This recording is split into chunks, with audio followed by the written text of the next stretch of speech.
You open your eyes for the very first time and you can barely breathe.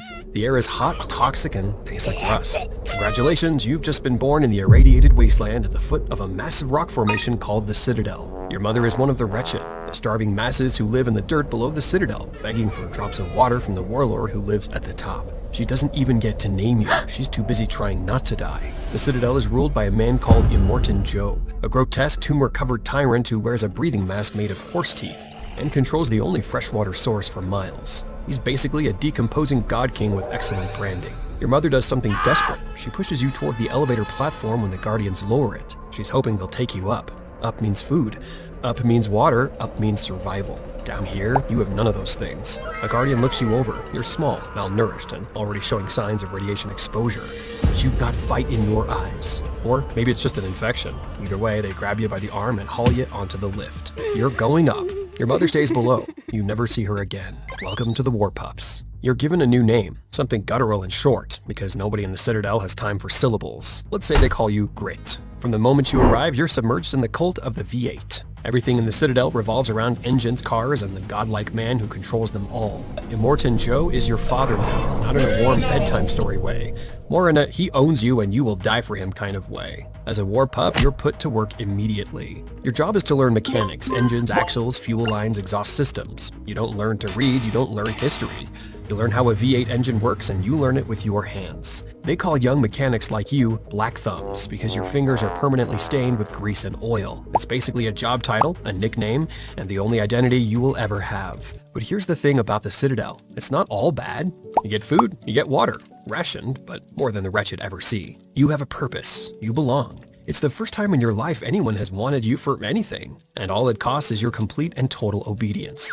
Seems like a fair deal, for now. By the time you're 10, the indoctrination is complete. You worship V8 engines, not metaphorically, literally. There's an altar deep inside the Citadel made entirely of steering wheels and you pray at it. Every war boy has a personalized steering wheel that represents their connection to the divine power of the engine. You carved yours from scrap metal, and it's the most precious thing you own. Immortan Joe is your prophet, your god, and your commanding officer rolled into one wheezing masked package. He tells you that if you die gloriously in his service, specifically on the Fury Road, you will ride eternal in Valhalla, shiny and chrome. Valhalla, in case you're wondering, is the afterlife where everything is perfect. The engines never stall, and there's an eternal feast called the McFeast. Yes, McFeast. It's named after a fast food restaurant that went extinct with the old world, but nobody knows that anymore. You just know it sounds delicious. You also begin scarification. Warboys carve and brand diagrams of engine parts into their own flesh. Pistons, crankshafts, cylinder heads. You can fix an engine, but you can't fix your own body, so you decorate it like the one thing you understand. It hurts. But pain is just weakness leaving the body, or at least that's what the older warboys tell you while holding a red-hot piece of scrap to your chest. By 12, you look like an engine diagram came to life, got radiation poisoning, and developed personality disorder. Here's the part nobody warns you about. Although, nobody warns you could be the motto for your entire existence. You're dying. Every warboy is dying. The radiation that blankets the wasteland doesn't just burn your skin. It's in the water, the food, the very air you breathe inside the Citadel. Most warboys develop lymphoma or leukemia before they hit 20. Tumors sprout on your neck, your shoulders, your back. You name yours. Everybody does. It's a coping mechanism disguised as a personality trait. You're given a half-life, the warboy term for a drastically shortened lifespan.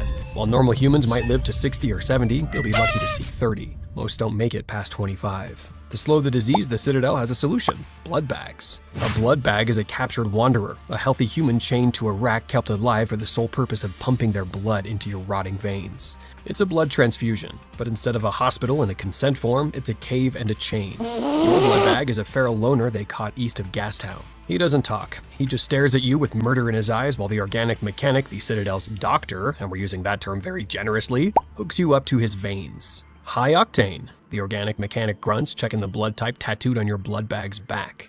You feel the fresh blood enter your system, and for a few hours, you feel almost alive. Almost. At 15, if you've survived the tumors, the radiation, the malnutrition, and whatever the organic mechanic calls medicine, you earn the single greatest honor of a warboy's life. Your own vehicle. It's a rusted-out shell of a car from the old world, barely functional, but it's yours. You spend weeks in the garage welding, hammering, and bolting together every piece of scrap you can find. The engine is rebuilt from 3 different cars. The chassis is reinforced with metal stolen from other dead vehicles. You mount a turbocharger that whines like a dying animal when you floor it. It's hideous. It's beautiful.